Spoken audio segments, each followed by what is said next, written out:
ក្នុងសម័យបច្ចុប្បន្ននេះបាទក្នុងស្រុកបាណន់មួយផ្នែកធំក៏ដូចជាស្រុកសង្កែនិងស្រុកមោកសីផងដែរប្រជាពលរដ្ឋអាចផលិតស្រូវបាន3រដូវកាលក្នុងមួយឆ្នាំបើសិនជាគាត់មានស្រែជាប់នៅតាមប្រឡាយមេធំដែលភ្ជាប់មកពីទំនប់កង្ហតនោះបាទពួកគាត់អាចធ្វើស្រែក្នុងមួយឆ្នាំបាន3រដូវបាទសម្រាប់ស្រូវប្រាំងគឺធ្វើ3ខែមួយដង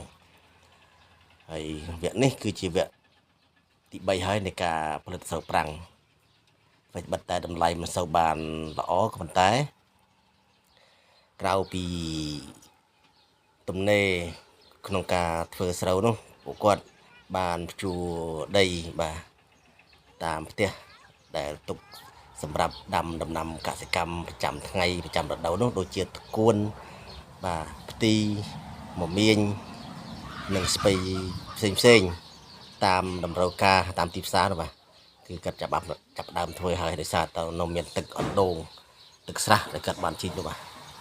នេះគឺជាការដាក់ជីកំប៉ុស្តជីអេកូជីនីម៉ូកូនោះបាទដើម្បីទ្រាប់បាតរង